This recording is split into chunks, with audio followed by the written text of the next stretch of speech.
सरबराह PDM मौलाना फजलुर रहमान का आसिफ अली जरदारी को telephone. सियासी सूरत हाल पर तबादला ख्याल। जराये के मुताबिक आसिफ अली जरदारी ने कहा, अदम एतमाद के मामले पर पीपल्स पार्टी पूरी अपोजिशन के साथ है। मौलाना फजलुर रहमान ने कहा, हुकूमत के इत्तेहादियों से भी जल्द राबते करेंगे। इस्लामाबाद के इलाके थाना बहारा कहू की हुदूद में पुलिस मुकाबला। फायरिंग के तबादले में इस्लामाबाद पुलिस का सब इंस्पेक्टर शहीद, एक अहलकार जख्मी। गाड़ी से फायरिंग की गई। पुलिस ने गाड़ी का ताक़ुब किया और मुल्जिमान ने फायरिंग कर दी। एक मुल्जिम गिरफ्तार कर लिया गया।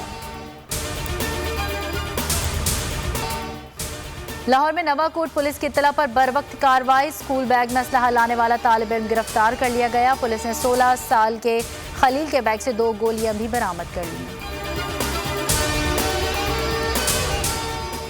कानपुर में पेट्रोल पंप पर निराली वारदात। कार वाले ने गाड़ी में 5000 रुपए का पेट्रोल भराया, पैसे दिए बगैर गाड़ी दौड़ा दी। पेट्रोल पंप का अमला मुंह देखता रह गया।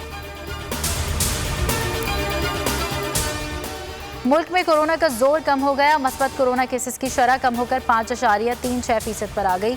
24 घंटों में कोरोना से 44 अमवात, 3019 केसेस रिपोर्ट। गिलगित में मस्बत कोरोना केसेस की शरह सबसे ज्यादा 17% रिकॉर्ड। इस्लामाबाद, लाहौर, कराची और कोयटा में मस्बत कोरोना केसेस की शरह 10% से नीचे आ गई।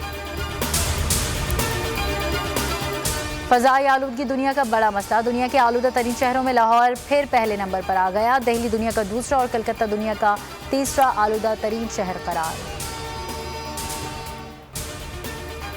और पाकिस्तान सुपर लीग सीजन 7 के सुपर मुकाबले जारी। आज शाम 7:30 बजे इस्लामाबाद यूनाइटेड और कोयटा ग्लैडिएटर्स का टाकरा होगा। पॉइंट टेबल पर पोजीशन मुस्तहकम करने के लिए कोयटा को आज का मैच हर सूरत जीतना होगा। गुज़िश्ता रोज के मैच में मुल्तान सुल्तान्स को पहली शिकस्त।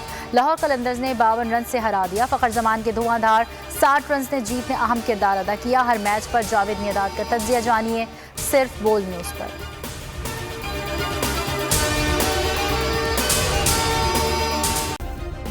सब्सक्राइब करें और बेल दबाएं ताकि कोई खबर रह न जाए।